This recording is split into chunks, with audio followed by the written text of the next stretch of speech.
توفنی مسلما والحقنی بالصالحین، مجھے تو اسلام کی حالت میں واپس لینا، اس حالت میں مجھے واپس لینا کہ میں تیرا فرما بردار ہوں، اور مجھے صالحین کی رفاقت نصیب کرنا، کیونکہ نیک لوگوں کی، صالحین کی رفاقت انسان کو دنیا اور آخرت دونوں میں فائدہ دیتی ہے۔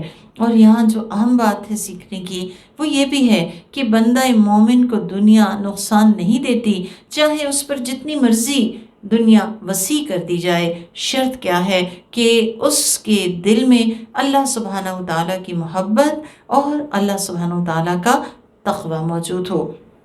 ہمارا حال یہ ہے کہ ہمیں اگر دنیا مل جاتی ہے تو دنیا سے اتنا دل لگا لیتے ہیں کہ واپسی بھول ہی جاتی ہے۔ ابو حازم کہتے ہیں کہ تم نے اپنی دنیا آباد کر رکھی ہے اور آخرت ویران کر رکھی ہے، لہٰذا تمہیں کراہت آتی ہے کہ تم آبادی سے ویرانی کی طرف جاؤ۔ تو اللہ سبحانہ و تعالیٰ ہمیں دنیا کے اندر رہتے ہوئے اپنی آخرت کو آباد کرنے کی توفیق عطا فرمائے، اپنے ذکر کے ساتھ، اپنے قرآن کے ساتھ وابستگی کے ساتھ، کہ ہم اسے پڑھیں، اسے سمجھیں اور اس کے مطابق عمل کریں۔ فرمایا یہ غیب کی خبریں ہیں جنہیں ہم آپ کو بذریعہ وحی بتا رہے ہیں، اور وہ بطور سازش اپنے ارادے پہ متفق ہو رہے تھے اور آپ ان کے پاس موجود نہ تھے۔ یعنی جب وہ کنویں میں ڈالنے کے لیے سازشیں کر رہے تھے یوسف علیہ السلام کے بھائی، تو نبی کریم صلی اللہ علیہ وسلم وہاں موجود نہ تھے، اور آپ کی خواہش کے باوجود اکثر و بیشتر لوگ ایمان نہ لائیں گے۔ یعنی آپ صلی اللہ علیہ وسلم تو چاہتے ہیں کہ تمام لوگ ایمان لے آئیں، اور یہ کھلی کھلی نشانیاں بھی ہیں، یہ غیب کی خبریں ہیں جو کہ اس وقت نہ کوئی کتاب تھی نہ لائبریری، آپ بتا رہے ہیں، لیکن اس کے باوجود بھی جو ایمان نہ لانے کی ضد میں مبتلا ہیں وہ کبھی ایمان لانے والے نہیں۔ فرمایا کہ آپ ان سے کوئی اجر نہیں مانگتے، یعنی جو دعوت و تبلیغ آپ کرتے ہیں آپ کو ان سے کوئی بھی بدلہ نہیں چاہیے، بلکہ ان ہوا الا ذکر للعالمین، یہ تو ذکر ہے، نصیحت ہے، یاد دہانی ہے، حق کی یاد دہانی۔ کیا؟ یہ قرآن جو تمام جہان والوں کے لیے نہ صرف ریمائنڈر ہے بلکہ ایک بہترین ایڈوائس کے ساتھ ساتھ حق کی یاد دہانی ہے۔ آج کا ہمارا جملہ یہی ہے جو ہم نے یاد رکھنا ہے اور خود کو بار بار یاد بھی کروانا ہے۔ وہ کیا ہے؟ ان ہوا الا ذکر للعالمین، یہ تمام جہان والوں کے لیے قرآن جو ہے وہ کیا ہے؟ نصیحت ہے۔ اور قرآن کے بارے میں اللہ سبحانہ وتعالیٰ کہتے ہیں وَلَقَدْ يَسَّرْنَا الْقُرْآنَ لِلذِّكْرِ فَهَلْ مِن مُدَّكِرٍ، ہم نے قرآن کو نصیحت کے لیے آسان کر دیا ہے، تو ہے کوئی جو نصیحت قبول کرے؟ تو اب دیکھیے کہ عربی کا اتنا علم تو ہم پہ فرض ہے نا کہ ہم قرآن پڑھیں تو ہمیں سمجھ آ جائے کہ ہمارے رب نے ہمیں کیا حکم دیا ہے، کیا بتایا ہے۔ یہ قرآن اللہ سبحانہ وتعالیٰ کی دی ہوئی بے شمار انگنت نعمتوں میں سے سب سے بہترین نعمت ہے، اور ہر نعمت کا ایک حق ہوتا ہے۔ اس نعمت قرآن کا حق کیا ہے کہ ہم اس کی ہر بات پہ ایمان رکھیں، یعنی ہمیں سچا یقین ہو، اور پھر اس کو صحیح پڑھنا سیکھیں، اس کو سمجھنا سیکھیں، اس پہ عمل کریں، اور ایسا عمل کریں کہ ہم داعی الی الحق بن جائیں، قرآن کی طرف بلانے والے بن جائیں۔ آپ دیکھیں، آپ نے انگریزی سیکھی، آپ نے اردو سیکھی، آپ نے میتھ سیکھا، آپ نے سیکھا، آپ کے بچوں نے سیکھا، لیکن اگر عربی اتنی بھی نہ سیکھی کہ اللہ کی بات سمجھ آ سکے، اللہ کا کلام سمجھ میں آ سکے، تو پھر ہمارا دعوی ایمان کیسا سچا ہے یا پھر جھوٹا ہے؟ یہ سوال ہمیں خود سے کرنا ہوگا۔ جو شخص بھی سمجھ رکھتا ہو، عقل رکھتا ہو، تو پھر اس پہ لازم ہے کہ وہ صرف BA MA نہ کیا کرے، بلکہ ساتھ ساتھ ایک یہ کتاب اس کو سمجھنے کا پختہ عزم کرے اور اس کو سمجھ لے۔ اور یہ کچھ بھی مشکل نہیں، بس صرف تھوڑی سی استقامت کی ضرورت ہے، ایک عزم مصمم کی ضرورت ہے۔ ایک آیت روز کی 1 آیا اے ڈے. ہم نے ایک چھوٹا سا پروگرام شروع کیا ہے، چند منٹس قرآن کے لیے لگائیے، جس میں صرف 2 چیزیں آپ کو سکھائی گئی ہیں. ایک ہے تجوید، یعنی اس کو صحیح طریقے سے پڑھنا جو رسول کا طریقہ تھا، اور 7 ترجمہ. اور آپ دیکھیں گے کہ ان نوئنگلی بہت تھوڑے سے عرصے میں اگر اللہ نے زندگی دی تو آپ یہ ان نوئنگلی اور بغیر کسی بڑی ایفرٹ کے انشاءاللہ سیکھ لیں گے. تو قرآن کا مقصد کیا ہے آنے کا؟ کہ ہم اسے سمجھیں، اسے جانیں. آپ دیکھیں کتنے افسوس کی بات ہے کہ دنیا کے تمام کاموں کے لیے تو ہمارے پاس وقت ہو، لیکن قرآن کے لیے ہمارے پاس وقت ہی نہ ہو. حالانکہ اگر ہم کوئی بھی وقت، کوئی بھی ایفرٹ اس کے لیے لگائیں گے تو اس کا اجر اللہ کے ذمہ ہے. قرآن وہ عظیم کتاب ہے کہ جس پہ عمل کر کے ہم اپنی زندگیوں میں انقلاب لا سکتے ہیں. یہ کتاب انقلاب ہے، رسول اسی کے ذریعے انقلاب لائے، اور صحابہ کی زندگیوں میں بھی انقلاب اسی کے ذریعے سے آیا. اور یاد رکھیں، اگر ہم قرآن کو چھوڑ کر کوئی کامیابی حاصل کرنا چاہتے ہیں تو وہ بے سود ہے، کیونکہ قرآن کے بغیر کہیں سے کامیابی نہیں مل سکتی.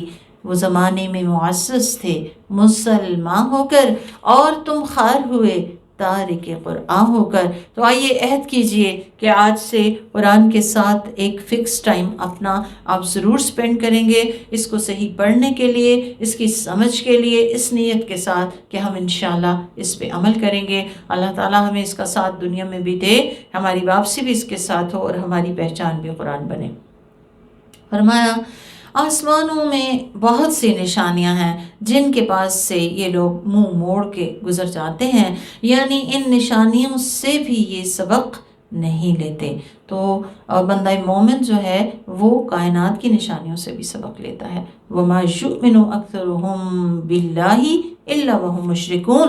اور ان میں سے اکثر لوگ ایمان کا دعویٰ تو کرتے ہیں لیکن ساتھ شرک بھی کرتے ہیں. یعنی اکثر لوگ زبان سے اللہ تعالیٰ کو خالق و مالک مانتے ہیں، کلمہ بھی پڑھ لیتے ہیں، لیکن پریکٹیکل لائف میں شرک کرتے ہیں، اللہ کو چھوڑ کر غیر اللہ کی پرستش کرتے ہیں، یا پھر اللہ کو چھوڑ کر کسی اور کو بھی اپنے نفع یا نقصان کا مالک سمجھتے ہیں، یا کسی اور کو اپنا داتا اور اپنا مشکل کشا سمجھتے ہیں. اور اس کے علاوہ بہت سے ایسے ہیں کہ جو کلمہ گو ہونے کے ساتھ ساتھ شرک خفی میں مبتلا ہو جاتے ہیں اور انہیں احساس تک نہیں ہوتا.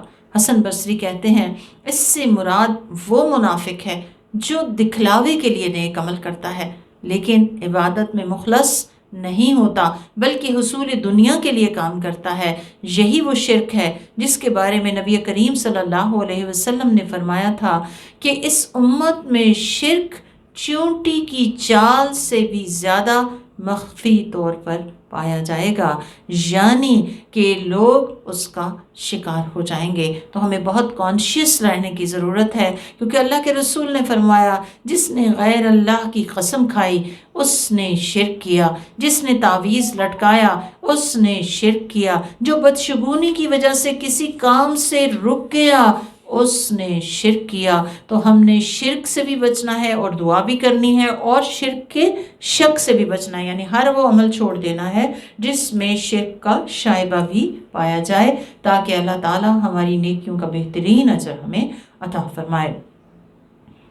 فرمایا کیا وہ اس طرف سے مطمئن ہو گئے کہ ان پہ اللہ کا کوئی ایسا عذاب آ جائے جو انہیں ڈھانک لے، یا قیامت ہی اچانک سے آ جائے.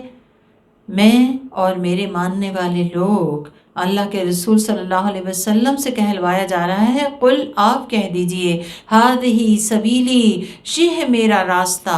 کون سا راستہ؟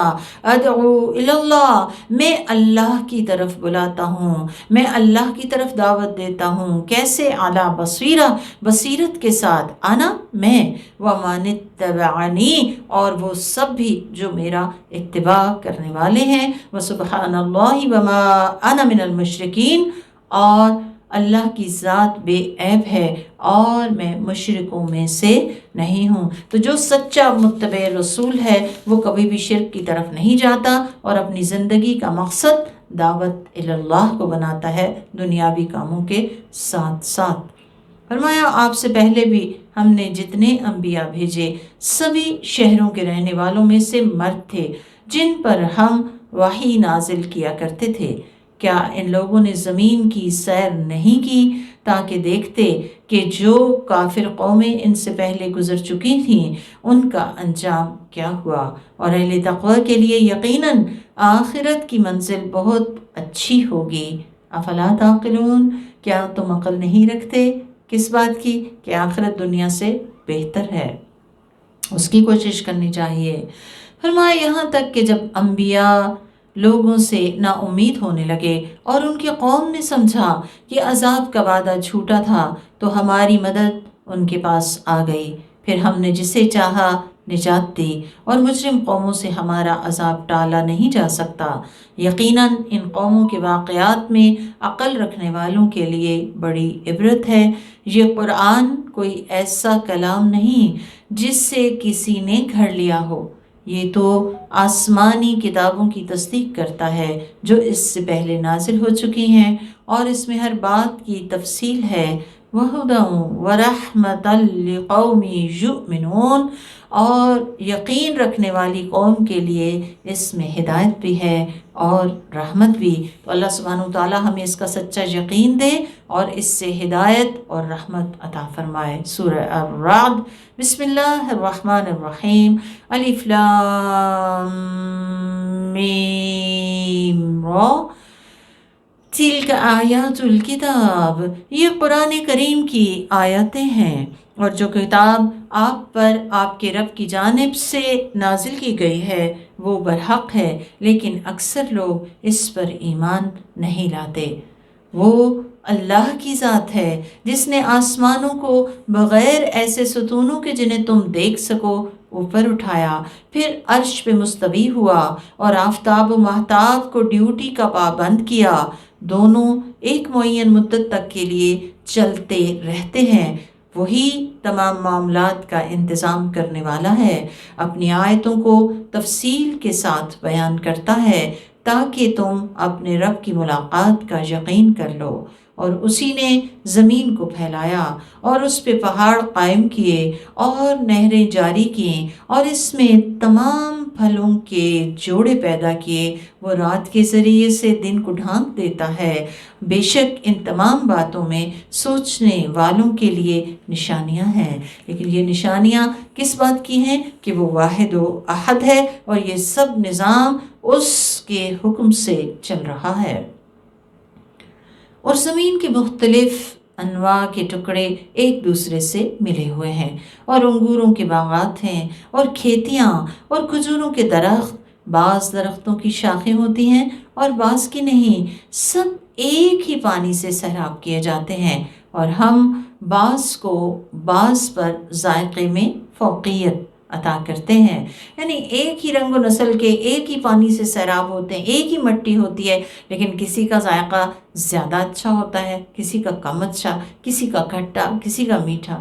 فرمایا بے شک ان تمام باتوں میں عقل والوں کے لیے نشانیاں ہیں۔ کیا نشانیاں ہیں؟ کہ یہ سب خود سے خود نہیں بنا اور نہ ہی یہ ہمیشہ کے لیے ہے، بلکہ ایک محدود مدت تک کے لیے ہے۔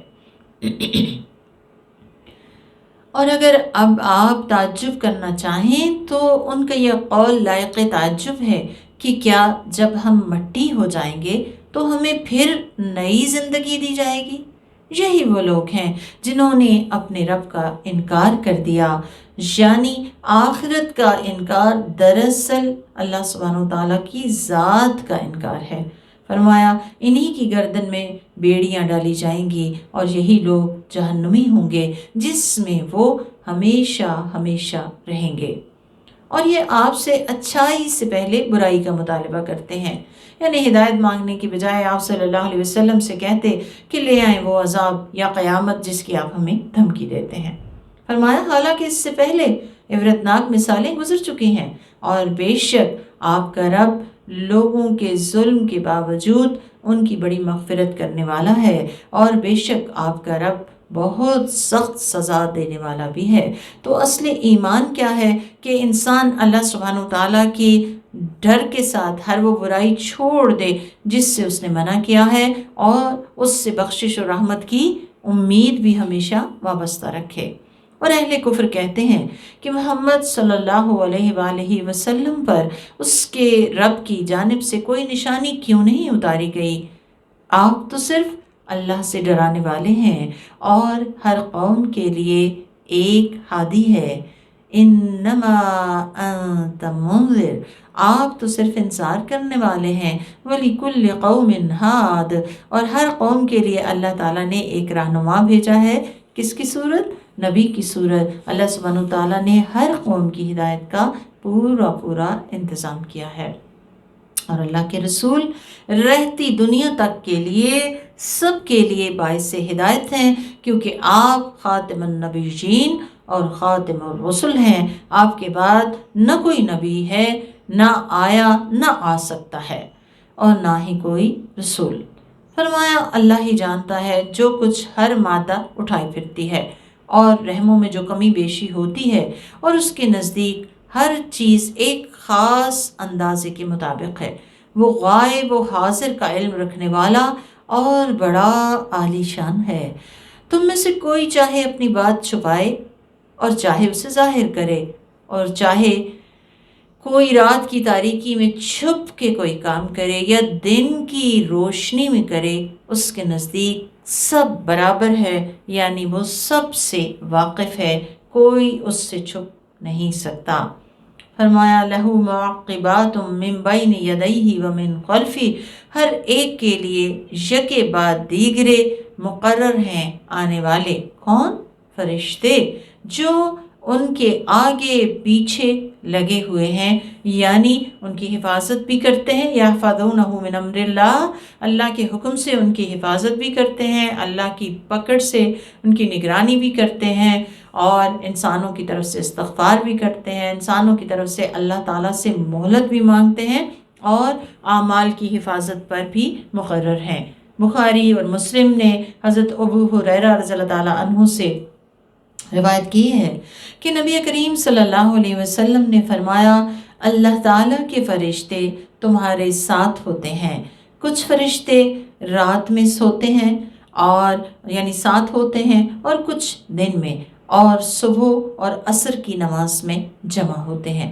رات کے فرشتے جب اوپر جاتے ہیں تو اللہ تعالیٰ ان سے پوچھتا ہے کہ تم نے میرے بندے کو کس حال میں پایا، حالانکہ وہ خوب جانتا ہے۔ تو فرشتے کہتے ہیں کہ جب ہم ان کے پاس پہنچے تو وہ نماز پڑھ رہے تھے، اور جب ہم ان سے رخصت ہوئے تو بھی وہ نماز پڑھ رہے تھے۔ تو اپنی آخری جو نماز ہے اور پہلی نماز ہے اس کی بہت حفاظت کرنی چاہیے، کیونکہ یہ وہ گواہیاں ہیں جب فرشتوں کی ڈیوٹی تبدیل ہوتی ہے تو وہ ہماری گواہی اللہ تعالیٰ تک پہنچاتے ہیں۔ فرمایا ان اللہ لا یغیر ما بقوم حتی یغیروا ما بانفسہم، بے شک اللہ تعالیٰ کسی قوم کی حالت نہیں بدلتا جب تک کہ وہ قوم اپنی حالت نہ بدل لے۔ یعنی اگر کوئی قوم برائی کر رہی ہے تو جب تک وہ اپنی اصلاح نہ کر لے اس کی حالت اللہ کے ہاں تبدیل نہیں ہو سکتی، اور اسی طرح اگر کوئی قوم اچھی ہے تو جب تک وہ برائی میں مبتلا نہ ہو اللہ تعالیٰ اس کی حالت تبدیل نہیں کرتے۔ یہاں سے ہمیں ایک اصول پتہ چلتا ہے، ہم عموماً حکمرانوں کو قصوروار ٹھہراتے ہیں، ذمہ دار ٹھہراتے ہیں۔ یہاں پہ ہمیں بتایا گیا کہ فرد بدلے گا تو قوم بدلے گی، اور قوم بدلے گی تو تبھی پھر اچھے حکمران بھی آئیں گے۔ اللہ کے رسول نے فرمایا تھا جیسے تم ہوگے ویسے ہی تمہارے حکمران ہوں گے، کیونکہ وہ بھی تو ہم ہی میں سے ایک ہوتے ہیں۔ ہمیں سب سے زیادہ جس چیز کی ضرورت ہے وہ کیا ہے کہ ہم اپنی ذاتی اصلاح پہ توجہ دیں، اپنے آس پاس پہ توجہ دیں، اور اسی طرح جب ہر شخص اپنے گھر سے اس کا آغاز کرے گا اصلاح کا تو انشاءاللہ تعالی گھر بدلے گا، محلہ بدلے گا، اور پھر اسی طرح شہر بدلے گا، اور پھر اسی طرح یہ دائرہ وسیع ہوتا جائے گا اور قوم بدلے گی، اور اللہ تعالی ہمیں ہمیشہ اصلاح کی طرف تبدیلی کی توفیق عطا فرمائے۔ فرمایا جب اللہ تعالیٰ کسی قوم کو عذاب دینے کا فیصلہ کر لیتا ہے تو پھر وہ ٹل نہیں سکتا، یعنی جب ایک دفعہ اٹل فیصلہ آ جاتا ہے تو پھر اس میں کوئی تبدیلی نہیں ہو سکتی، اور اس کے علاوہ کوئی ان کا مددگار نہیں ہوتا۔ وہی ذات باری تعالیٰ ہے جو تمہیں بجلی دکھاتا ہے جس سے تم ڈرتے ہو، کس بات سے؟ کہ کہیں تم پہ گر نہ جائے، اور امید بھی رکھتے ہو کس بات کی؟ کہ بارش ہوگی، فصل اچھی ہوگی، اور وہی پانی سے بھرے بادلوں کو پیدا کرتا ہے۔ تو اللہ تعالیٰ اپنی رحمتیں برسائے ہم سب پہ، بارشوں کی صورت بھی اور ہدایت کی صورت بھی۔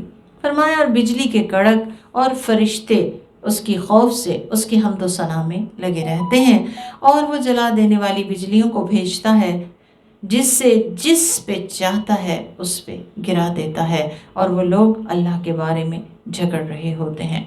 یہ جو آیت ہے بجلی کے کڑاکے کے وقت پڑھی جائے تو کہتے ہیں کہ اس پہ بجلی کا کڑاکہ نہیں پڑتا، وَيُسَبِّحُ الرَّعْدُ بِحَمْدِهِ وَالْمَلَائِكَةُ مِنْ خِيفَتِهِ۔ فرمایا اور وہ لوگ اللہ کے بارے میں جھگڑتے ہیں حالانکہ وہ بہت ہی زبردست اور شدید گرفت والا ہے۔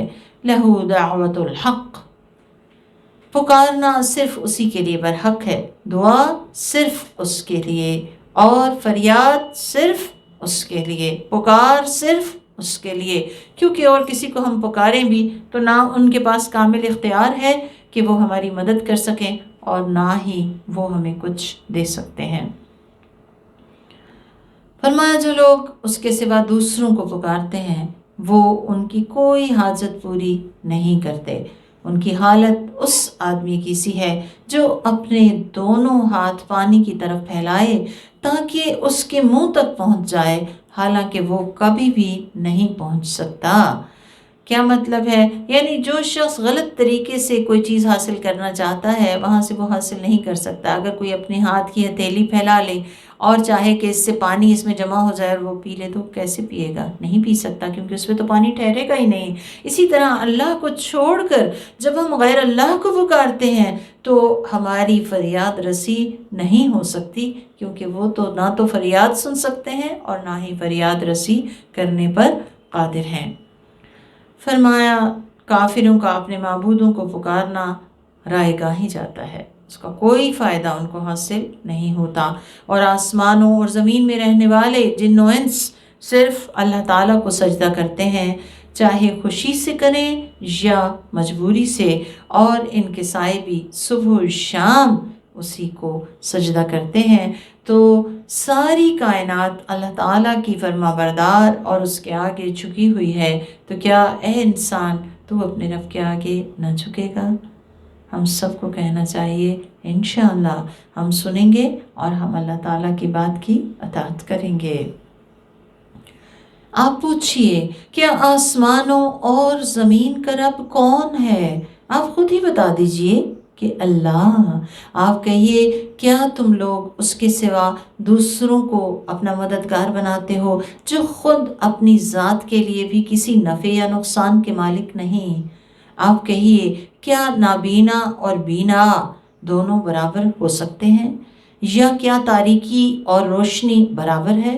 یا کیا انہوں نے اللہ کے کچھ ایسے ساجی مقرر کر لیے ہیں جنہوں نے اللہ کی طرح کوئی چیزیں پیدا کی ہیں اور وہ مخلوقات ان کی نظر میں گڑمٹ ہو گئی ہیں؟ آپ کہہ دیجئے قل اللہ خالق کل شیء، آپ کہہ دیجئے اللہ ہی ہر چیز کا خالق ہے، وَهُوَ الْوَاحِدُ الْقَهَّارُ، اور وہ تنہا اور زبردست ہے، ہر چیز پہ اس کی گرفت بڑی زبردست ہے۔ کون ہے وہ اللہ؟ اسی نے آسمان سے بارش بھیجی تو وادیاں اپنی وسعت اور اندازے کے مطابق بہہ پڑیں، پھر سیلاب نے پانی کی سطح پر تیرتے ہوئے جھاگ کو اٹھا لیا، اور جن دھاتوں کو زیور یا کوئی اور چیز بنانے کے لیے یہ آگ میں تپاتے ہیں ان پر بھی پانی کے جھاگ کی مانند جھاگ ہوتا ہے۔ اللہ اسی طرح حق و باطل کی مثال بیان کرتا ہے، پس جھاگ بے سود بن کے ختم ہو جاتا ہے، اور جو پانی لوگوں کے لیے نفع بخش ہوتا ہے وہ زمین میں ٹھہر جاتا ہے۔ وَأَمَّا مَا يَنفَعُ النَّاسَ فَيَمْكُثُ فِي الْأَرْضِ۔ تو اللہ تعالیٰ کا قانون کیا ہے کہ اس دنیا میں دوام اور بقا اور پائیداری صرف فائدہ مند چیزوں کو ہے۔ تو مجھے اور آپ کو خود سے سوال کرنا ہے کہ میری ذات کتنے لوگوں کے لیے فائدہ مند ہے؟ فائدہ مند ہے بھی یا نہیں؟ تو ہمیں فائدہ مند بننا ہے، کیونکہ اللہ کے رسول نے بہترین انسان اسی بندے کو کہا کہ جو دوسروں کو فائدہ دینے والا ہو۔ خیر الناس من ینفع الناس، بہترین انسان وہ ہے جو دوسروں کو فائدہ دے۔ اللہ تعالی ہمیں بھی دوسروں کو فائدہ دینے والا بنا دے۔ فرمایا اللہ تعالیٰ اسی طرح مثالیں بیان کرتا ہے، جن لوگوں نے اپنے رب کی بات مانی ان کے لیے اچھا بدلہ ہے، یعنی جنت، اور جنہوں نے اس کی بات نہیں مانی، اگر ان کے پاس زمین کی ساری چیزیں ہوں اور ان کے برابر اور بھی ہوں تو وہ اپنی نجات کے لیے انہیں بطور فدیہ پیش کر دیں، تب بھی ان کا بہت ہی برا حساب ہوگا اور ان کا ٹھکانہ جہنم ہوگا اور وہ بدترین مقام ہے۔ فرمایا افمن یعلم انما انزل الیک من ربک الحق کمن هو اعمی، کیا وہ شخص جو علم رکھتا ہے آپ پر آپ کے رب کی جانب سے جو قرآن نازل ہوا ہے وہ حق ہے، اس بات کا علم رکھتا ہے اور اس شخص کی مانند ہو سکتا ہے جو اندھا ہو؟ انما یتذکر اولو الالباب، بے شک نصیحت تو عقل والے ہی قبول کیا کرتے ہیں۔ تو یہاں عقل والا کس کو کہا گیا ہے؟ جو علم حاصل کرے اور حق کو پہچان کر حق کو اپنا لے، اس کے مطابق عمل کرے، اور اس کے برعکس جو بلائنڈلی فالو کرنے والے ہیں بغیر دلیل کے، بغیر حق کی پہچان کے، اپنے پچھلوں کو دیکھ کر، تو وہ دراصل بے عقل لوگ ہیں۔ اللہ تعالی ہمیں عقل مند لوگوں کی سی صفات عطا فرمائے اور ان میں شامل فرمائے۔